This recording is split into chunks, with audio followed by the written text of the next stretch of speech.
Hello, teacher and fellow students of the internet. My name is Audrey Wilhelm. This is my final project on The Good Place. I'm going to go ahead and share my screen.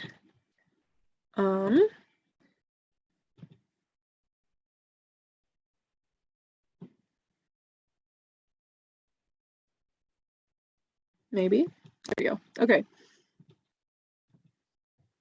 So I chose to do my project on The Good Place, mostly because I love this show, but also because I really love the character progression shown in all of the characters. Literally every single character grows. But one character in particular grows a lot more, and her name is Eleanor Shellstrop.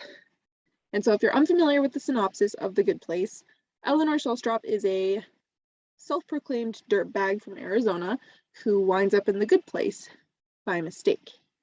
And so she has to learn to get better.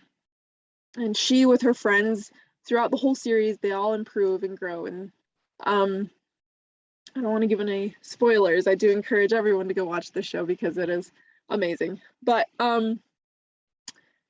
she becomes a good person. She does grow.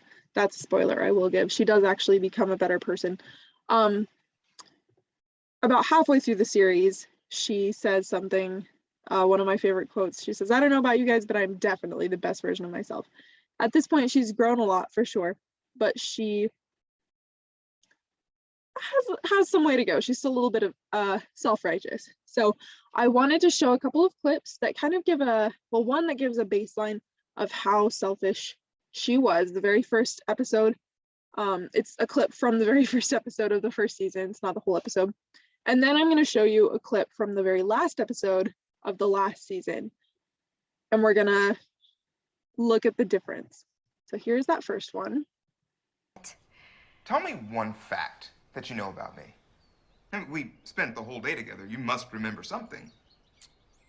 What country am I from? Is it racist if I say Africa? Yes, and Africa is not a country. I am from Senegal. Do I have any siblings? Where did I go to college? Trick question, you didn't. I was literally a college professor. Do you not remember one single thing about me? Dude, things have been nuts around here. I bet you don't know anything about me. You were born in Phoenix. You went to school in Tempe. You're an only child. Your favorite show is something called The Real Housewives of Atlanta. And your favorite book is Kendall Jenner's Instagram feed. How did you know all that? Because you are constantly talking about yourself. You are the most self-obsessed person I have ever met. Okay, so that was that first clip. There are plenty of other clips throughout this show that actually show her before she even went to the good place, and her real life, and she's even worse there. But I wanted to mainly focus on the afterlife. The next clip, I actually have to switch over to another tab. I couldn't find a YouTube clip of this one, so I just wanted to share it on here. Literally anything you could possibly imagine. What are you thinking? Working out the terms of moral justification is an unending task. That's what I was thinking about, that sentence. You want to eat that sentence for dinner? Can we eat words? Because I asked Janet about this. No, it's the last line of Scanlon's book. Remember? The whole book is about how we should try to find rules other people can't reasonably reject, and then he ends it by saying, the search for how to find those rules will go on forever. I proposed a rule. The Cheaties shouldn't be allowed to leave because it would make Eleanor sad. And I could do this forever. Zip you around the universe, showing you cool stuff. And I'd still never find the justification for getting you to stay. Because it's a selfish rule. I owe it to you to let you go.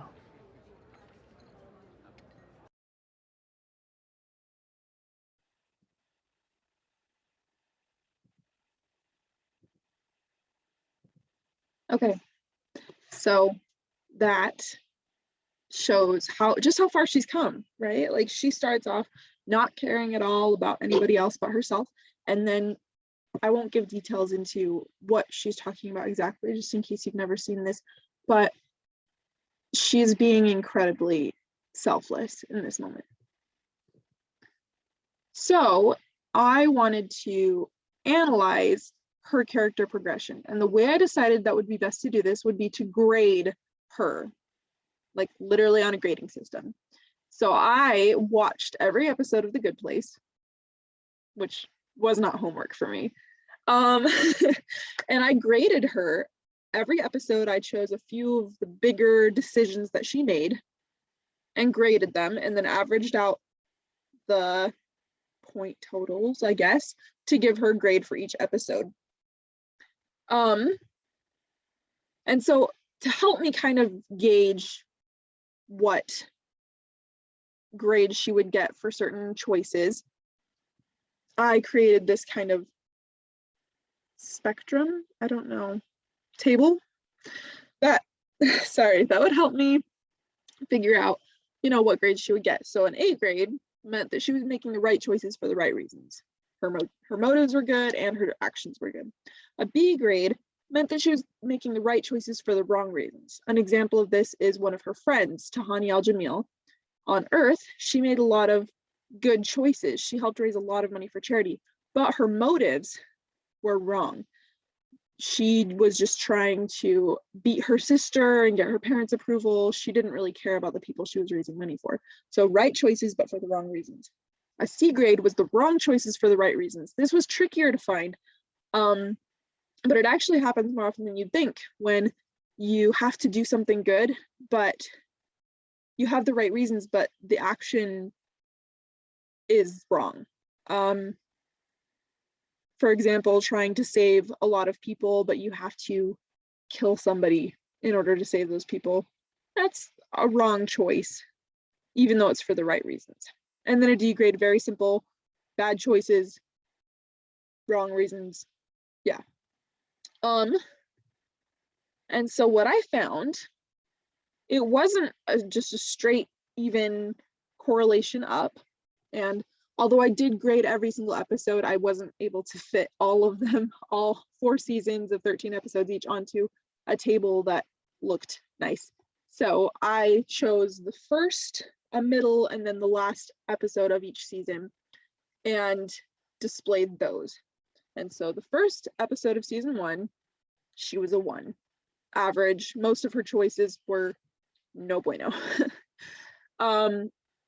But then halfway through that season, she grew a little bit. You know, she made some choices that were like 3-4 level choices, but majority was still lower, so that brought her average down. Same with the last episode, but she was still growing and the progression went upward. She stayed about the same in the first episode of the second season, then went up and up. Third season, she went down a little bit, but then up and up. And then eventually, season 4, she reached all the way to a 4 and she became a good person. So it wasn't a very clear, straight up line, but it was blended together. Who she was in season 1 blended into who she was in season 2, and so on. And so it wasn't, this is a very ugly Venn diagram, but it's kind of showing how like everything kind of merged together for her as she grew and progressed. And so the application that I found for this in real life, one of the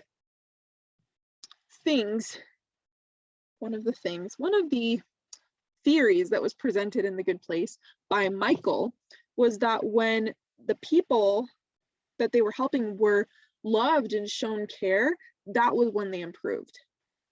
Eleanor didn't become a good person until she was around people that actually cared about her and showed that they wanted her to have a good life.